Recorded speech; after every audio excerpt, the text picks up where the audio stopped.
പ്രിയപ്പെട്ട കൂട്ടുകാരെ, എല്ലാവർക്കും ഹിന്ദി ക്ലാസ് റൂമിലേക്ക് സ്വാഗതം.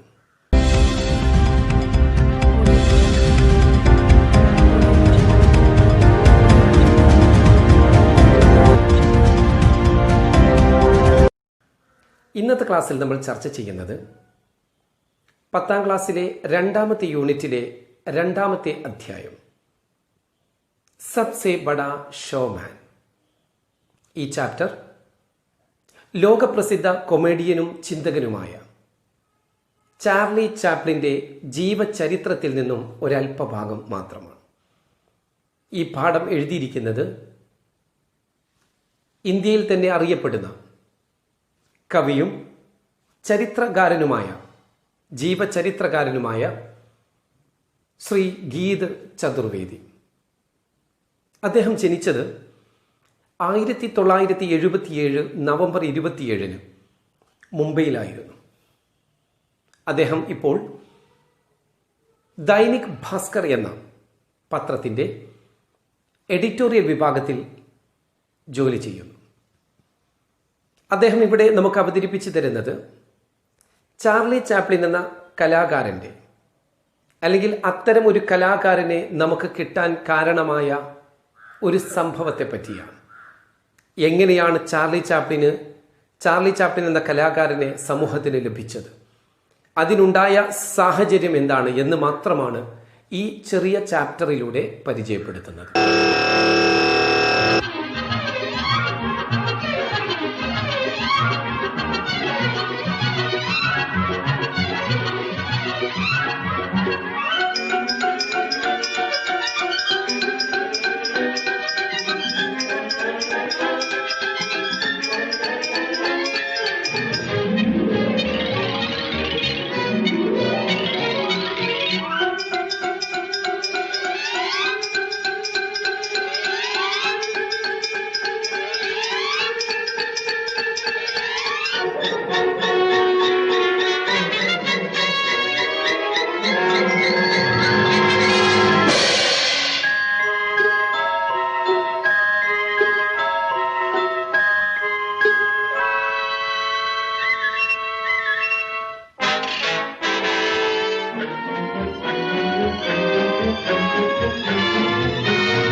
ചാർലി ചാപ്ലിൻ്റെ അമ്മ ഹെന്ന ചാപ്ലിൻ അവർ അറിയപ്പെടുന്ന ഒരു ഗായികയായിരുന്നു.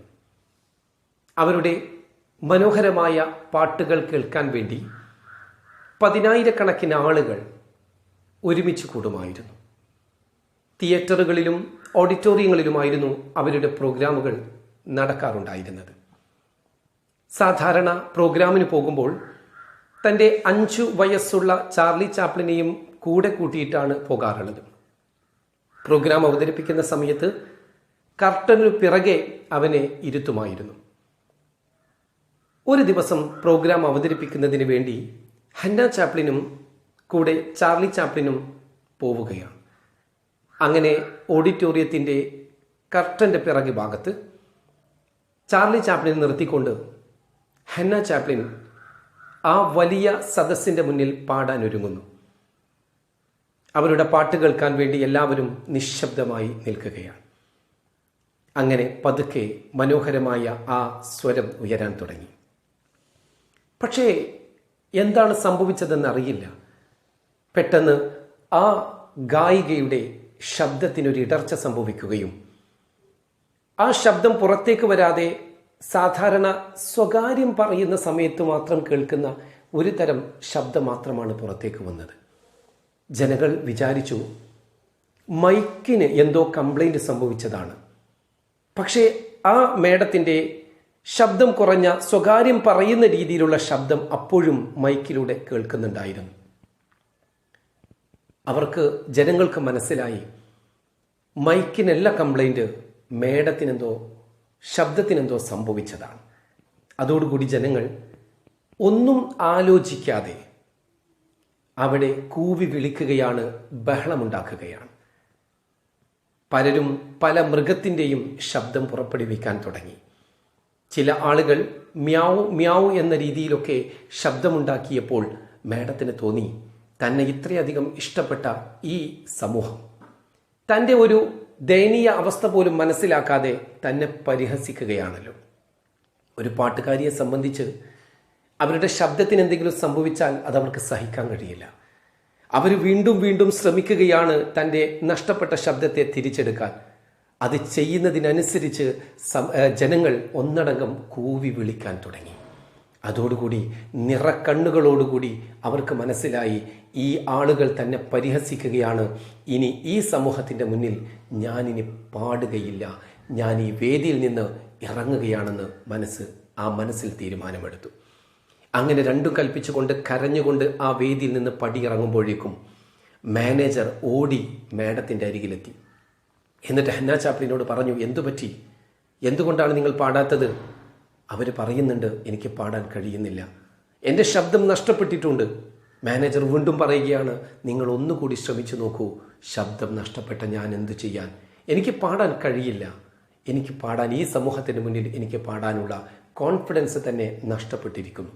അപ്പോഴേക്കും മാനേജറും അമ്മയും തമ്മിലുള്ള ഈ തർക്കം കേട്ടുകൊണ്ട് ആ കർട്ടൻ്റെ പിറകിൽ നിന്നിരുന്ന ചാർലി ചാപ്ലിൻ അവരുടെ അടുത്തേക്ക് വരികയാണ്. ആ ചാർലി ചാപ്ലിനെ കാണുന്ന സമയത്ത് മാനേജർ ചിന്തിച്ചു, ഈ കുട്ടി തൻ്റെ അമ്മയുടെ കൂടെ പല പ്രോഗ്രാമിനും ഫംഗ്ഷനും വരാറുണ്ട്. ആ വരുന്ന സമയത്ത് അവിടെ വെച്ച് ചില ആളുകളുടെ മുന്നിൽ മനോഹരമായി പാടുകയും അവർക്ക് മുന്നിൽ കൃത്യമായ രീതിയിൽ അല്ലെങ്കിൽ അവരെ ആനന്ദിപ്പിക്കുന്ന രീതിയിൽ നൃത്തം ചെയ്യുകയും ചെയ്യാറുണ്ടല്ലോ.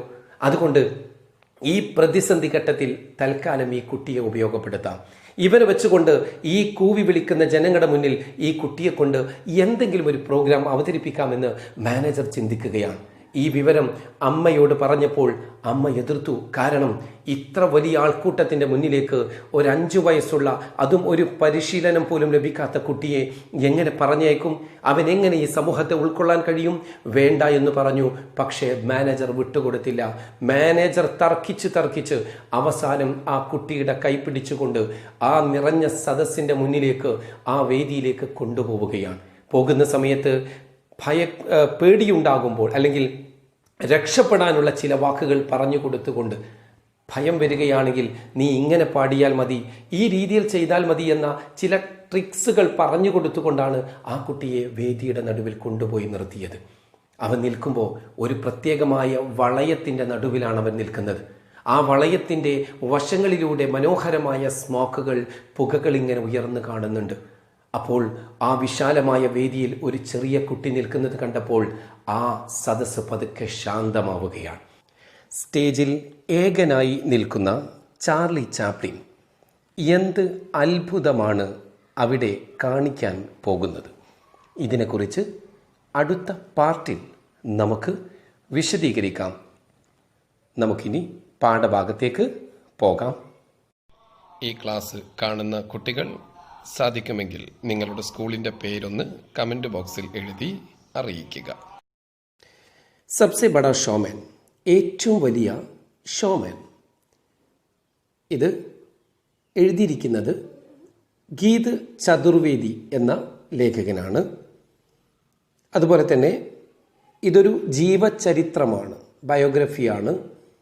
ചാർലി ചാപ്ലിൻ്റെ ജീവചരിത്രത്തിൽ നിന്നും ഒരല്പഭാഗം മാത്രമാണ് നമുക്ക് ഇവിടെ ചെറിയൊരു ചാപ്റ്റർ രൂപത്തിൽ നൽകിയിരിക്കുന്നത്. ചാർലി ചാപ്ലിനെ കുറിച്ചുള്ള ചെറിയ വിവരണമാണ് നൽകുന്നത്. Charlie Chaplin.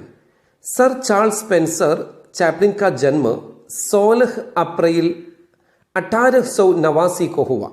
Sir Charles Spencer ചാപ്ലിൻ്റെ ജനനം 1889 ഏപ്രിൽ 16 ഹുവ ഉണ്ടായത്.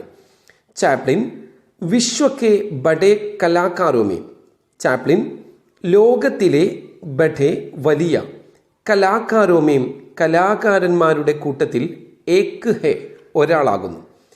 വേ അദ്ദേഹം ഹാസ്യ അഭിനേത, ഒരു ഹാസ്യ നടനും അതുപോലെ തന്നെ ഫിലിം നിർദ്ദേശകർ, ഫിലിം ഡയറക്ടർ, സിനിമ സംവിധായകനും അതുപോലെ തന്നെ സംഗീതജ്ഞനും ഫിലിം നിർമ്മാത, ഫിലിം പ്രൊഡ്യൂസർ, സിനിമാ നിർമ്മാതാവ് ആദിക്കെ മുതലായവയുടെ രൂപങ്ങളിലെല്ലാം മഷഹൂർദെ ഫേമസ് ആയിരുന്നു.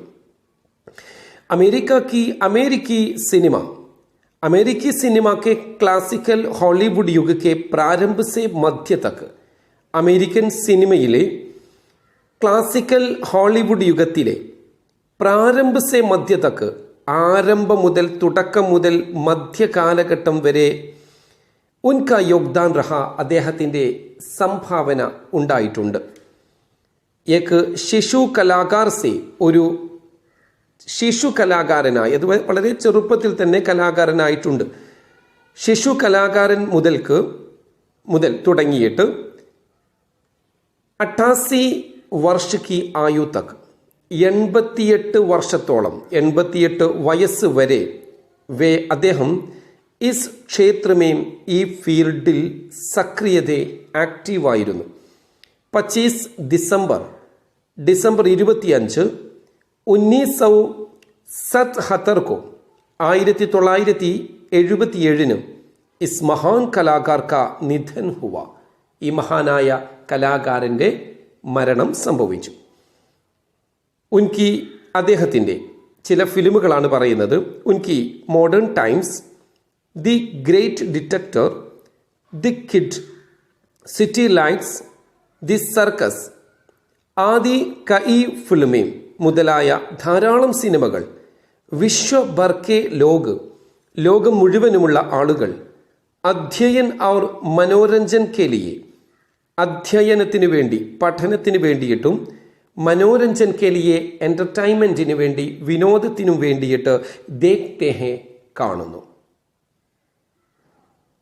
അടുത്തത് ഗീത് ചതുർവേദി. ഈ ചാപ്റ്റർ എഴുതിയിരിക്കുന്ന ഗീത് ചതുർവേദിയെപ്പറ്റി അല്പം.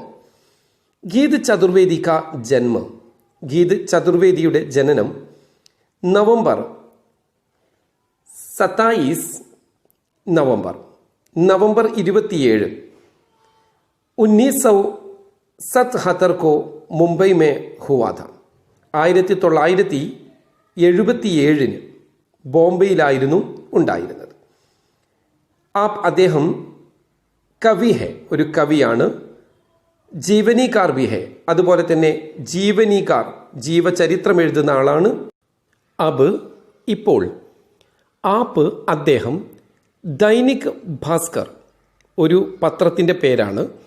ദൈനിക് ഭാസ്കർ എന്നു പേരുള്ള പത്രത്തിൻ്റെ, നോയിഡയിലാണ് അത്, ആ പത്രത്തിൻ്റെ ഓഫീസ് സ്ഥിതി ചെയ്യുന്നത്.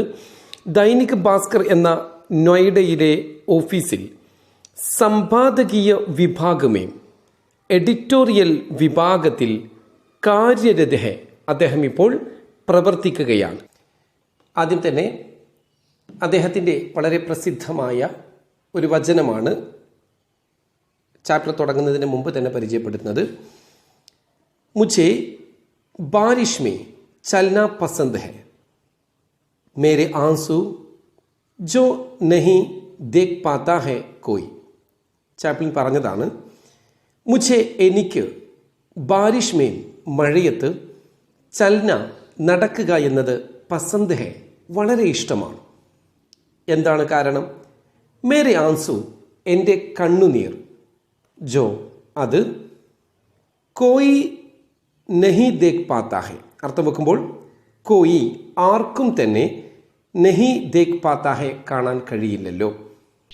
അതായത് എപ്പോഴും മറ്റുള്ളവരുടെ സന്തോഷം മാത്രമാണ് ചാർലി ചാപ്ലിൻ ആഗ്രഹിച്ചിരുന്നത്. തൻ്റെ സങ്കടം ഒരിക്കലും മറ്റുള്ളവരുടെ മുന്നിൽ കാണിക്കാൻ ആഗ്രഹിച്ചിട്ടുണ്ടായിരുന്നില്ല. അതുകൊണ്ടാണ് തനിക്ക് കരച്ചിൽ വരുമ്പോൾ മഴയത്തിറങ്ങി നടക്കാൻ ഇഷ്ടപ്പെടുന്നു. അപ്പോൾ തൻ്റെ സങ്കടം മറ്റുള്ളവർക്ക് കാണാൻ കഴിയുകയില്ല. തൻ്റെ നടത്തം കാണുമ്പോൾ മറ്റുള്ളവർക്ക് സന്തോഷം ലഭിക്കുകയും ചെയ്യും. അതുകൊണ്ടാണ് അദ്ദേഹം ഇങ്ങനെ പറഞ്ഞത്. ഭാഗത്തിലേക്ക് നമ്മൾ പോവുകയാണ്. ആദ്യം ചാർലി ചാപ്ലിൻ്റെ അമ്മ ഹെന്ന ചാപ്ലിൻ വേദിയിൽ പാട്ട് പാടുകയാണ്. പാടുന്നതിനിടയിൽ പ്രതീക്ഷിക്കാത്ത രീതിയിൽ അപ്രതീക്ഷിതമായിക്കൊണ്ട് തൻ്റെ ശബ്ദത്തിനെന്തോ സംഭവിക്കുകയും വ്യക്തമായ ശബ്ദം പുറത്തു വരാത്ത രീതിയിൽ സ്വകാര്യം പറയുന്ന പോലുള്ള ശബ്ദം മാത്രം പുറത്തേക്ക് വരുന്ന ആ രംഗമാണ് പറയുന്നത്. ഗാത്തേ ഗാത്തേ, പാടിക്കൊണ്ടിരിക്കുന്നതിനിടയിൽ അച്ചാനക്ക് പെട്ടെന്ന് മാം കി ആവാസ്, അമ്മയുടെ ശബ്ദം. ഇവിടെ കി എന്ന് നൽകിയത് ആവാസ് എന്നത് സ്ത്രീലിംഗമായതുകൊണ്ടാണ്, അമ്മ സ്ത്രീലിംഗമായതുകൊണ്ടല്ല. കാക്കേക്ക് എന്നത് പിറകിൽ വരുന്ന ആളുകൾക്കനുസരിച്ചാണ് മാറുന്നത്. അമ്മയുടെ ശബ്ദം ഫട്കർ, മുറിഞ്ഞിട്ട്, ശബ്ദം മുറിയുക. നമ്മൾ ഫട്ന എന്ന വാക്കിനിക്ക് മുറിയുക എന്ന അർത്ഥമുണ്ട്, കീറുക എന്ന അർത്ഥമൊക്കെ ഉപയോഗിക്കാറുണ്ട്. ഇവിടെ ശബ്ദം മുറിഞ്ഞ് ഫുസ് ഫുസാഹട്ട് മേം, ഒരു ഫുസ് ഫുസാഹട്ട്, ഒരു സ്വകാര്യം പറയുന്ന ശബ്ദത്തിൽ. നാം ഒരാളുടെ ചെവിയിൽ സ്വകാര്യം പറയുമ്പോഴുണ്ടാകുന്ന ശബ്ദം മറ്റുള്ളവർക്ക് കേൾക്കാൻ കഴിയില്ല, പക്ഷേ നമുക്ക് വ്യക്തമായി കേൾക്കാൻ കഴിയും. ശബ്ദം പുറത്തേക്ക് വരാത്ത രീതിയിലാണ്, ചെറിയ ഒരു ശബ്ദത്തിലാണ് സംസാരിക്കുന്നത് അല്ലെങ്കിൽ പാടുന്നത്. ഫുസ് ഫുസാഹട്ട് മേം, സ്വകാര്യം പറയുന്ന ശബ്ദത്തിൽ. തബ്ദീൽ ഹോ ഗയി, ചേഞ്ചായി മാറിപ്പോയി. വളരെ മനോഹരമായ ആ ശബ്ദം പെട്ടെന്ന് മങ്ങിക്കൊണ്ട് അല്ലെങ്കിൽ മുറിഞ്ഞുകൊണ്ട് ഒരു സ്വകാര്യം പറയുമ്പോഴുണ്ടാകുന്ന ഒരു ശബ്ദം മാത്രമായി മാറുകയാണ്. ഇവിടെ തബ്ദീൽ ഹോ ഗയ എന്നല്ല, ഹോ ഗയി എന്നാണ് കൊടുത്തത്. എന്തുകൊണ്ടാണ് മാറിപ്പോയത്? എന്താണ്? അമ്മയല്ല മാറിയത് ശബ്ദമാണ്. ശബ്ദം സ്ത്രീലിംഗമാണെന്ന് നമുക്കിവിടെ വ്യക്തമായിട്ടുണ്ട്. അതുകൊണ്ടാണ് ഇവിടെ ഹോ ഗയ എന്നല്ല ഹോ ഗയി എന്ന് നൽകാൻ കാരണം. ലോകോം കോ ലഗ, ഇത് കേട്ടു നിൽക്കുന്ന ജനങ്ങൾക്ക് ലഗ തോന്നിയത് എന്താണ്? കി എന്തെന്നാൽ മൈക്ക് മേം, അവർ പാടിക്കൊണ്ടിരിക്കുന്ന മൈക്കിൽ കുച്ച് ഖറാബി ആ ഗയി ഹേ, എന്തോ കംപ്ലൈന്റ് വന്നു പോയിട്ടുണ്ട്, സംഭവിച്ചിട്ടുണ്ട് എന്നാണ്. പക്ഷേ ഫുസ്ഫുസാഹട്ട്, ആ സ്വകാര്യം പറയുന്നത് പോലുള്ള ശബ്ദം ജാരിദി, കണ്ടിന്യൂ ചെയ്യുന്നുണ്ടായിരുന്നു. എന്ന് പറഞ്ഞാൽ അമ്മ വീണ്ടും വീണ്ടും പാടാൻ ശ്രമിക്കുന്നുണ്ടായിരുന്നു. ആ സമയത്ത് ജനങ്ങൾക്ക് മനസ്സിലായി മൈക്കിന് കംപ്ലൈൻറ്റ് സംഭവിച്ചതാണെങ്കിൽ വളരെ ചെറിയ ഈ ശബ്ദം എങ്ങനെ ഞങ്ങൾ കേൾക്കും? അപ്പോൾ ആ മൈക്കിന് അല്ല കംപ്ലൈൻറ്റ്, പാടുന്ന മേഡത്തിന് തന്നെയാണെന്ന് അവർ മനസ്സിലാക്കുകയും അവർ പരിസരബോധമില്ലാത്ത രീതിയിൽ അട്ടഹസിക്കാൻ തുടങ്ങുകയാണ്. ലോക് ചില്ലാനേ ലഗേ, ജനങ്ങൾ ബഹളം വെക്കാൻ തുടങ്ങി. കണ്ടോ, ലോക് ജനങ്ങൾ, അത് ബഹുവചനമായതുകൊണ്ടാണ് ഇവിടെ ലഗേ എന്ന രൂപത്തിൽ കൊടുത്തത്, ചെരിഞ്ഞ വര നൽകിയിരിക്കുന്നത്. അങ്ങനെ ജനങ്ങൾ ബഹളം വെക്കുമ്പോൾ പലരും പല ശബ്ദമുണ്ടാക്കാൻ തുടങ്ങി. കഹീം സേ, എവിടെ നിന്നോ, കുച്ച് ലോഗ്, ചില ആളുകൾ, മ്യാവൂ മ്യാവൂ കി ആവാസ്, പൂച്ച കരയുന്നത് പോലുള്ള മ്യാവൂ മ്യാവൂ എന്ന ശബ്ദം നിക്കാലിനേലകെ പുറപ്പെടുവിക്കാൻ തുടങ്ങി. ഇതൊക്കെ കേട്ടപ്പോൾ പാടുന്ന ഈ അമ്മയ്ക്ക് തോന്നുകയാണ്, ഈ ഗായികക്ക് തോന്നുകയാണ്, എന്നെ ഇഷ്ടപ്പെടുന്ന ഒരു സമൂഹമാണിവർ. പക്ഷേ തനിക്കൊരു ദയനീയമായ അവസ്ഥയുണ്ടായപ്പോൾ സമാധാനിപ്പിക്കുന്നതിന് പകരം ഇവർ കളിയാക്കുകയാണല്ലോ എന്ന് തോന്നി. ഈ പൂച്ചയുടെയും പട്ടിയുടെയും ഒക്കെ ശബ്ദം കേട്ടപ്പോൾ, ഈ മാന്യതയില്ലാത്ത ശബ്ദം കേട്ടപ്പോൾ അവർ രണ്ടും കൽപ്പിച്ചുകൊണ്ട് ആ വേദിയിൽ നിന്ന് വിട പറയാൻ അല്ലെങ്കിൽ ഇറങ്ങിപ്പോകാൻ തീരുമാനിക്കുകയാണ്. ഇസ് അഭദ്രശോർനെ, ഈ മാന്യതയില്ലാത്ത ബഹളം, മാംകോ, ആ അമ്മയെ, സ്റ്റേജിൽ നിന്ന് ഹട്ട്നേക്കോ, ഇറങ്ങാൻ, അവിടെ നിന്ന് ഇറങ്ങിപ്പോകാൻ അല്ലെങ്കിൽ മാറിപ്പോകാൻ മജ്ബൂർ കർദിയ, നിർബന്ധിപ്പിച്ചു എന്ന് പറഞ്ഞാൽ അമ്മയുടെ മനസ്സ് ആ സ്റ്റേജിൽ നിന്ന് ഇറങ്ങിപ്പോകാൻ വേണ്ടി വെമ്പൽ കൊണ്ടു തീരുമാനമെടുത്തു. ചാർലിക്കോ, ഈ സമയത്ത് ചാർലി ചാപ്ലിൻ ഉണ്ട് അമ്മയുടെ കൂടെ. ഏറെക്കുറെയൊക്കെ ചാർലി ചാപ്ലിനെയും കൊണ്ടുപോകാറുണ്ടല്ലോ സ്റ്റേജിൽ പ്രോഗ്രാം നടക്കുന്ന സമയത്ത്. ചാർലി എന്ന കുട്ടിക്ക് അവൻ അക്സർ, ഈ ചാർലി എന്ന കുട്ടിയെ പറ്റി പറയുകയാണ്, ചാർലിയെ, ആ അമ്മ, ഇവിടെ അമ്മയിലേക്കാണ്. നമ്മൾ വിചാരിക്കും വഹ് എന്നത് അമ്മയാകുമ്പോൾ ബഹുമാനിക്കപ്പെടേണ്ടവരാണല്ലോ, പിന്നെ എന്തുകൊണ്ട് വഹ് എന്ന് പറഞ്ഞു? ഇവിടെ ലേഖകനാണ്. ലേഖകന് ഹന്ന ചാപ്ലിൻ എന്ന് പറയുന്ന സ്ത്രീയെ ബഹുമാനിക്കണമെന്നില്ല. അമ്മ ചാർലി ചാപ്ലിൻ്റെയാണ്. പക്ഷേ ഇവിടെ ഗീത് ചതുർവേദി എന്ന വ്യക്തിയാണ് എഴുതുന്നത്. അതുകൊണ്ടാണ് അവർ ആ സ്ത്രീയെ വഹ് എന്ന് പറയുന്നത്. വഹ് അവൾ, ആ സ്ത്രീ. അക്സർ മിക്കവാറും അപ്നെ സാത്ത് തൻ്റെ കൂടെ തിയേറ്റർ ലേ ജാതീതി, തൻ്റെ പ്രോഗ്രാം നടക്കുന്ന തിയേറ്ററുകളിലേക്ക് കൊണ്ടുപോകുമായിരുന്നു. തൻ്റെ മകനെ ഏറെക്കുറെ പ്രോഗ്രാമുകളിലേക്കൊക്കെ അമ്മ കൊണ്ടുപോകുമായിരുന്നു. ഉസ് ദിൻ ഭി, ആ ദിവസവും, പർദേ കെ പീച്ചെ, കർട്ടൻ്റെ പിറകിൽ എന്ന് പറഞ്ഞാൽ സ്റ്റേജിൻ്റെ കർട്ടൻ്റെ പിറകിൽ, ഖഡ നിന്നുകൊണ്ട്, വഹ് ആവാസ് കെ തമാശക്കോ, ആ ശബ്ദത്തിൻ്റെ തമാശ എന്ന് പറഞ്ഞാൽ പൊതുസമൂഹമുണ്ടാക്കുന്ന ശബ്ദത്തിൻ്റെ ആ തമാശയെ ദേഖ് രഹാദ, ആ ചെറിയ കുട്ടി നോക്കിക്കൊണ്ടിരിക്കുകയായിരുന്നു. മാം ഔർ മാനേജർ മേം, അപ്പോഴേക്കും മാനേജർ വേദിയിലേക്ക് എത്തിയിട്ടുണ്ട്. എന്താണ് സംഭവിച്ചതെന്ന് അറിയാൻ മാനേജർ വേദിയിലേക്ക് എത്തിക്കൊണ്ട് മേഡത്തോട് സംസാരിക്കുന്നുണ്ട്. അല്പം കർക്കശ രൂപത്തിലാണ് സംസാരിക്കുന്നത്. നിങ്ങൾ എങ്ങനെയെങ്കിലും ശ്രമിച്ചുകൊണ്ട് പാടിയേ തീരൂ എന്ന രീതിയിൽ അമ്മയെ നിർബന്ധിക്കുന്നത് പോലുള്ള ശബ്ദം കേട്ട് അമ്മയും മാനേജറും തമ്മിൽ തർക്കിക്കുന്നതായിട്ടാണ് കുട്ടി കാണുന്നത്. അങ്ങനെ ആ കുട്ടി ആ മാനേജറുടെ അടുത്തേക്ക് പോവുകയാണ്. മാം ഔർ മാനേജർ മേം, അമ്മയും മാനേജറും തമ്മിൽ ബഹസ് ഹോത്തെ ദേക്ക്, തർക്കിക്കുന്നതായി ദേക്ക് കണ്ടിട്ട്, വഹ് അവൻ, ആ ചാർലി ചാപ്ലിൻ, വഹാം അവിടേക്ക്, ഗയ പോയി. മാനേജർ ചാർലിക്കോ, ചാർലിയെ, അതായത് മാനേജറുടെ അടുത്തേക്ക് നടന്നു വരുന്ന ചാർലിയെ മാനേജർ ഒന്ന് നോക്കുകയാണ്. ആ നോക്കുന്ന സമയത്ത് മാനേജർ ചിന്തിച്ചു, ഇവനെ ഞാൻ പല സമയത്തും ഇവൻ്റെ അമ്മയുടെ കൂടെ ഞാൻ കണ്ടിട്ടുണ്ട്. ആ സമയത്തൊക്കെ ആ അമ്മയുടെ കൂട്ടുകാരുടെ മുന്നിൽ വെച്ച് ചെറിയ പാട്ടും ചെറിയ രീതിയിലുള്ള അഭിനയമൊക്കെ കാണിക്കുന്നതായി മാനേജറുടെ മനസ്സിലേക്ക് വന്നപ്പോൾ മാനേജർ പെട്ടെന്ന് തന്നെ ഈ കുട്ടിയെ വെച്ചുകൊണ്ട് അല്പസമയം എങ്ങനെയെങ്കിലും ചെലവഴിക്കാമെന്ന് ചിന്തിക്കുകയാണ്. മാനേജർ ചാർലി കോ, ചാർലിയെ, മാം കെ കുച്ച് ദോസ്തോം കെ സാമനെ, അമ്മയുടെ ചില ദോസ്തോം കെ, കൂട്ടുകാരുടെ സാമനെ, മുന്നിൽ, അഭിനയ് കർത്തെ ദേഖാത, അഭിനയിക്കുന്നതായിട്ട് ദേഖാത കണ്ടിട്ടുണ്ടായിരുന്നു. മാത്രമല്ല വഹ്, അയാൾ, ഉസ്സെ, ഇവിടെ മാനേജറെയാണ് വഹ് എന്ന് ഉദ്ദേശിച്ചത്. അവൻ, ആ വ്യക്തി, മാനേജർ. ഉസ്സെ, അവനെ, ഈ അവനെ എന്നത് ചാർലി ചാപ്ലിനെയാണ് ഉദ്ദേശിക്കുന്നത്. മാനേജർ, ഉസ്സെ, അവനെ, വഹ് പ്ലസ് കോ, ഉസ്കോ എന്നതിന്റെ രണ്ടാം രൂപമാണ് ഉസ്സെ, അവനെ, സ്റ്റേജ് പർ, സ്റ്റേജിലേക്ക്, ഭേജ്നേക്ക്, അയക്കാനുള്ള, അവനെ സ്റ്റേജിലേക്ക് പറഞ്ഞയക്കാനുള്ള, സിദ് കർനേ ലഗാ, വാശി പിടിക്കാൻ തുടങ്ങി, അമ്മയോട് വാശി പിടിക്കാൻ തുടങ്ങി. ഇവിടെ പ്രത്യേകം ശ്രദ്ധിക്കുക, നേ ലഗ, ലഗ എന്ന ഒരു ഗ്രാമർ നമുക്ക് പരീക്ഷയ്ക്ക് ചോദിക്കാറുണ്ട്. ലഗ എന്നത് ഒരു സെന്റൻസിന്റെ അവസാനത്തിലാണ് വരാറുള്ളത്. അത് ശ്രദ്ധിക്കേണ്ടത് തുടങ്ങി എന്ന അർത്ഥത്തിലാണ്, തുടങ്ങുക എന്ന അർത്ഥത്തിലാണ് ഈ ലഗന അർത്ഥം വെക്കുന്നത്. ഈ അർത്ഥത്തിൽ വരുമ്പോൾ ലഗ എന്നതിന്റെ തൊട്ടു മുന്നേ നേ എന്ന് പറയുന്ന അക്ഷരം മാത്രമേ വരാൻ പാടുള്ളൂ. നമുക്കറിയാം ലഗ എന്ന ഗ്രാമർ ചോദിക്കുമ്പോൾ ശ്രദ്ധിക്കേണ്ടത് ലഗയുടെ തൊട്ടു മുന്നേ മറ്റൊരു ക്രിയ വന്നിട്ടുണ്ടാകും. പഠിനെ ലഗ, ലിഖ്നെ ലഗ, അല്ലെങ്കിൽ പഠിനെ ലഗത്താ ഹെ, ലിഖ്നെ ലഗത്താ ഹെ, ഒരു ക്രിയയുടെ പിന്നിലായിട്ടാണ് ലഗ വരാറുള്ളത്. അപ്പോൾ നമ്മൾ മനസ്സിലാക്കേണ്ടത് എന്താണ്? ലഗ എന്നതിൻ്റെ തൊട്ടു മുന്നേ മറ്റൊരു ക്രിയ ഉണ്ടാകും. ആ ക്രിയ വരുമ്പോൾ മാത്രമേ നമ്മളിവിടെ തുടങ്ങി എന്നർത്ഥം വെക്കാൻ പാടുള്ളൂ. അല്ലെങ്കിൽ ലഗ എന്നതിലേക്ക് നമ്മൾ തുടങ്ങുക എന്നല്ല അർത്ഥം വെക്കുക, തോന്നുക എന്നാണ്. അവിടെ നമുക്ക് തൊട്ടു മുന്നേ ക്രിയ ഉണ്ടാവില്ല. ഉദാഹരണത്തിന് ലോകോംകോ ലഗ എന്ന് നേരത്തെ പറഞ്ഞു, ജനങ്ങൾക്ക് തോന്നി. കണ്ടോ, അവിടെ ലോകോംകോ ലഗ, ലഗ എന്നതിന് തൊട്ടു മുന്നേ മറ്റൊരു ക്രിയ വന്നിട്ടില്ല. അത്തരം സന്ദർഭത്തിൽ തോന്നുക എന്നാണ്. എന്നാൽ ലഗ എന്ന് വരികയും അതിന് തൊട്ടു മുന്നേ മറ്റൊരു ക്രിയ വന്നിട്ടുണ്ടെങ്കിൽ അവിടെ മുന്നിൽ പറഞ്ഞിരിക്കുന്ന ക്രിയ ചെയ്യാൻ തുടങ്ങി എന്നാണ്. ഉദാഹരണത്തിന് പഠിനെ ലഗ, പഠിക്കാൻ തുടങ്ങി, ലിഖ്നെ ലഗ, എഴുതാൻ തുടങ്ങി, സുനിനെ ലഗ, കേൾക്കാൻ തുടങ്ങി എന്നാണ്. പക്ഷെ ഇവിടൊക്കെ നിങ്ങൾ ശ്രദ്ധിച്ചോ, ഈ ലഗ എന്നതിൻ്റെ തൊട്ടു മുന്നേ നേ നേ നേ എന്ന് തന്നെയാണ് ഉപയോഗിച്ചിരിക്കുന്നത്. അത് തന്നെയാണ് അവിടെ നിർബന്ധമായിട്ട് ശ്രദ്ധിക്കേണ്ടത്. അത് ഏത് സബ്ജക്റ്റ് വന്നാലും ആ നേ എന്നതിലേക്ക് മാറ്റം ഉണ്ടാവില്ല. പക്ഷെ ലഗ എന്നത് നമുക്ക് സബ്ജക്റ്റിനനുസരിച്ച് മാറ്റം വരുത്താം. ഉദാഹരണത്തിന് ലഡ്ക ആനെ ലഗ, ലഡ്ക എന്നത് ആൺകുട്ടി ആയതുകൊണ്ട് ആനെ ലഗ എന്നാണ് കൊടുക്കുക. ഇനി സ്റ്റാർട്ടിങ്ങിൽ ലഡ്ക്കി എന്നാണെങ്കിലോ ലഡ്ക്കി ആനെ എന്ന് തന്നെയാണ് വേണ്ടത്. പക്ഷേ പിന്നെ മാറാം, ലഗി, ആനെ ലഗി.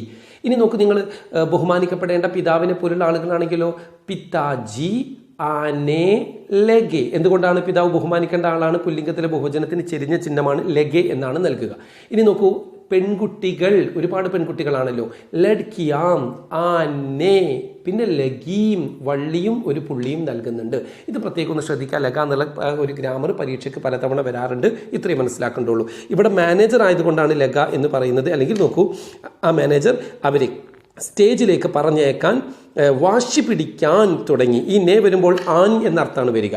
പഠന പഠിക്കുക, പഠിനെ പഠിക്കാൻ, ലിഖ്ന എഴുതുക, ലിഖ്നെ എഴുതാൻ. അതുകൊണ്ടാണ് സിദ് കർനെ വാശി പിടിക്കാൻ ലഗ തുടങ്ങി. അതുകൊണ്ടാണ് ലഗ എന്നുള്ളതിൻ്റെ തൊട്ടുമുന്നേ നേ എന്ന് വരണമെന്ന് പറയാൻ കാരണം ഈ ലഗ വരുമ്പോൾ തൊട്ടുമുന്നത്തത് ആൻ എന്ന അർത്ഥത്തിൽ വരാൻ പാടുള്ളൂ. ഞാൻ ഇരിക്കുക തുടങ്ങി എന്ന് പറയില്ലല്ലോ, ഇരിക്കാൻ തുടങ്ങി, ഉറങ്ങുക തുടങ്ങി എന്ന് പറയില്ലല്ലോ, ഉറങ്ങാൻ. അതുകൊണ്ട് ആൻ എന്ന അർത്ഥം കിട്ടണമെങ്കിൽ നേ എന്ന് തന്നെ വരണം.